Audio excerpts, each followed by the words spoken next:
नमस्कार, स्वागत है आपका आपके अपने चैनल चित्रा एजुकेशन में। और जैसे कि हमारी हिस्ट्री की एनसीईआरटी क्लास 7 चल रही है, उसका चौथा अध्याय चौथा चैप्टर मुगल 16वीं से 17वीं शताब्दी शुरू करने जा रहे हैं। शुरू करने से पहले अगर आप चैनल पर नए हो तो चैनल को सब्सक्राइब करें, वीडियो को लाइक करें और ज़्यादा से ज़्यादा शेयर करें।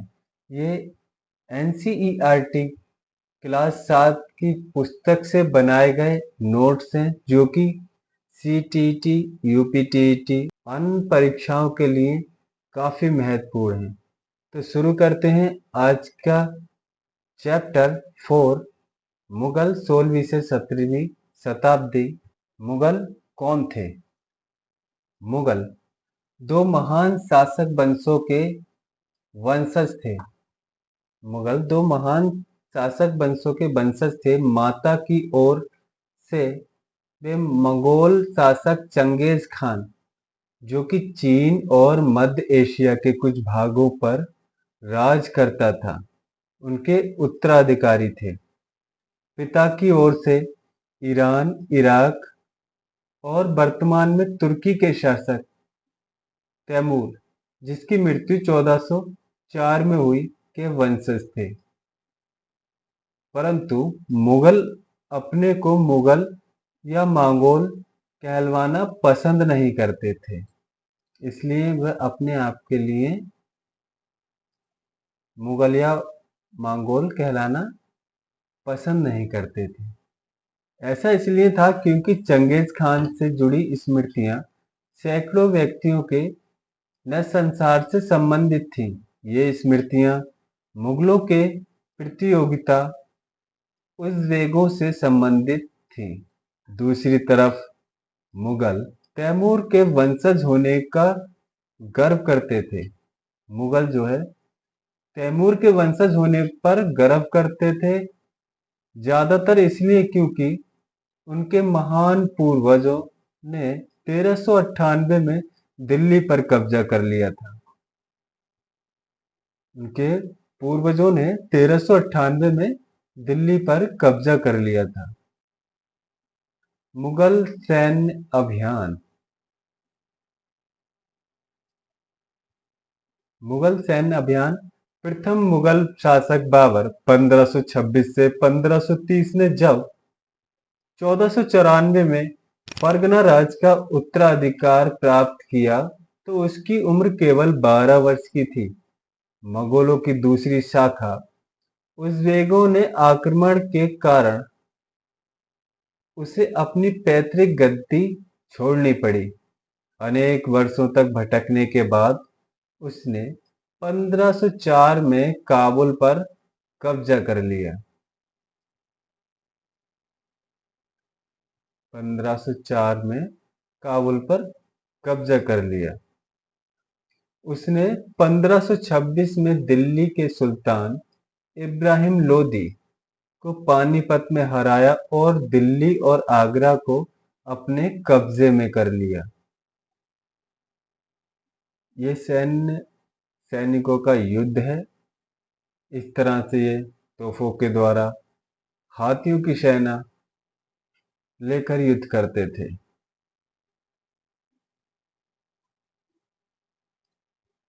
उत्तराधिकार की मुगल परंपराएं। मुगल मुगल ज्येष्ठ अधिकार के नियम में विश्वास नहीं करते थे, जिसमें ज्येष्ठ पुत्र अपने पिता के राज्य का उत्तराधिकारी होता है। इसके विपरीत उत्तराधिकार में वे शहरयार की मुगल और तैमूर वंशों की प्रथा को अपनाते थे, जिसमें उत्तराधिकारी का विभाजन समस्त पुत्रों में कर दिया जाता था।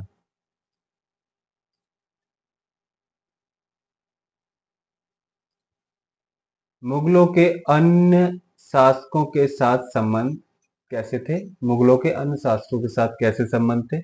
मुगलों ने उन शासकों के विरुद्ध लगातार अभियान किए जिन्होंने उनकी सत्ता को स्वीकारने से इनकार कर दिया।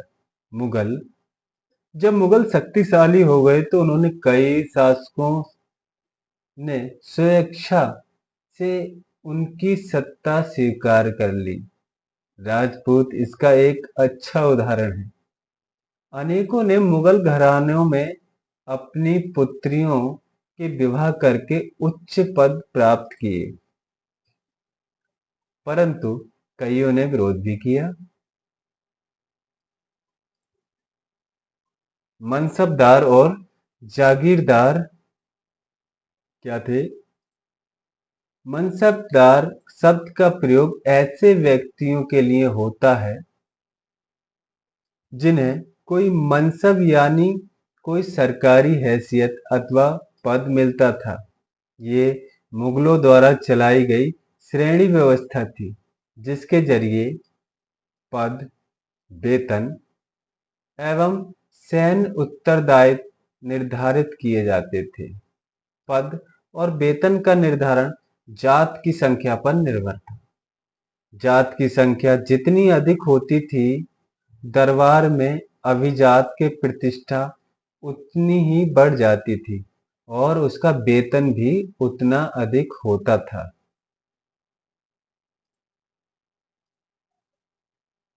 मनसबदार अपने सवारों का निरीक्षण के लिए लाते थे और वे अपने सैनिकों के घोड़ों को दगवाते थे एवं सैनिकों का पंजीकरण करवाते थे। इन कार्यवाहियों के बाद ही उन्हें सैनिकों को वेतन देने के लिए धन मिलता था। मनसबदार अपना वेतन राजस्व एकत्रित करने वाली भूमि के रूप में पाते थे, जिन्हें जागीर कहते थे। जागीर किसे कहते थे? जो मनसबदार अपना वेतन राजस्व एकत्रित करने वाली भूमि के रूप में पाते थे, उन्हें जागीर कहते थे और तकरीबन एकताओं के समान थी। ये जो जागीर थी वो एकताओं के समान थी। एकता जैसे कि हमने पहले पढ़ रखा है।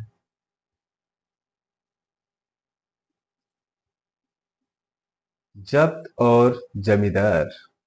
मुगलों की आमदनी का प्रमुख साधन किसानों की उपज से मिलने वाला राजस्व था। अधिकतर स्थानों पर किसान ग्रामीण कुलीनों यानी कि मुखिया या स्थानीय सरदारों के माध्यम से राजस्व देते थे।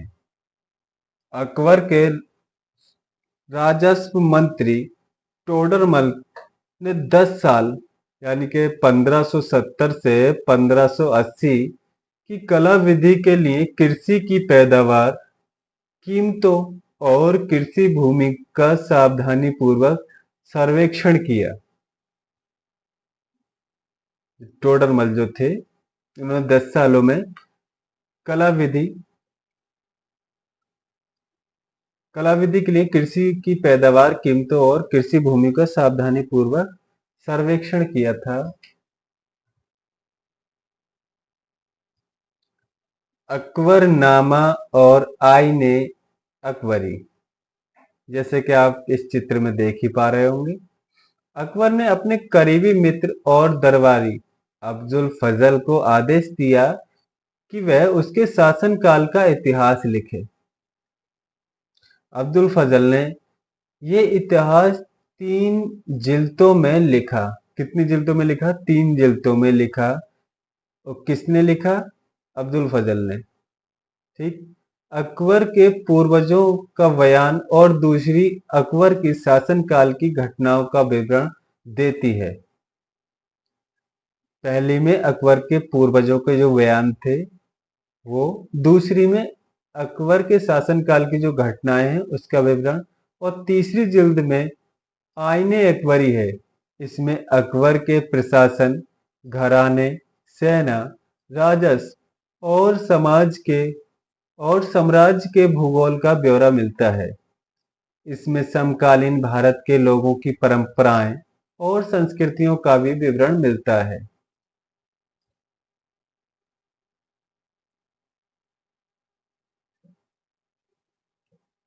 आईने अकबरी का सबसे रोमांचक आयाम है विविध प्रकार की चीजें जैसे कि फसलें, पैदावार, कीमतें, मजदूरी और राजस्व का संख्यीकरण विवरण।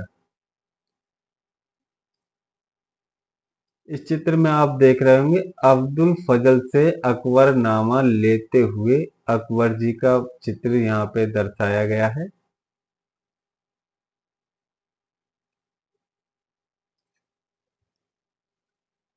जहांगीर के दरबार पर नूरजहां का प्रभाव। जहांगीर के दरबार पर नूरजहां का क्या प्रभाव रहा, इसमें हम आगे जानेंगे।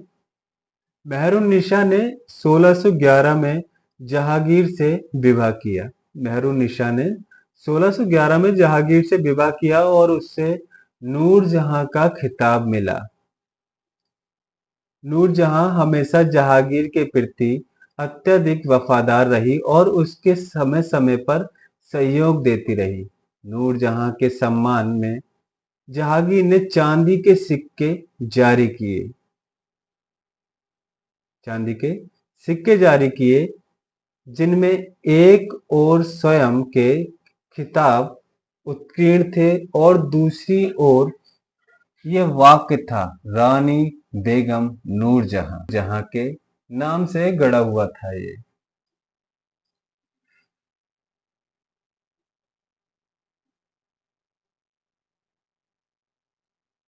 अकबर की सुलह कुल की नीति का उनके पुत्र जहांगीर ने इस प्रकार वर्णन किया है। 17वीं शताब्दी में और उनके पश्चात मुगल साम्राज्य की प्रशासनिक और सैनिक कुशलता के फलस्वरूप आर्थिक और वाणिज्यिक समृद्धि में वृद्धि हुई। विदेशी यात्रियों ने इसे वैसा धनी देश बताया जैसा कि किस्से कहानियों में वर्णित होता रहा है, परंतु यही यात्री इसी प्रचुरता के साथ मिलने वाले दरिद्रता को देखकर विस्मित रह गए। सामाजिक असमानताएं साफ साफ दिखाई पड़ती थी। तो इसी के साथ ये चैप्टर हमारा फोर्थ यहीं पे समाप्त होता है और अगला चैप्टर 5 हम नेक्स्ट क्लास में लेकर आएंगे। तब तक के लिए आप चैनल को सब्सक्राइब करें, वीडियो को लाइक करें और मिलते हैं अगले चैप्टर में। जय हिंद, धन्यवाद।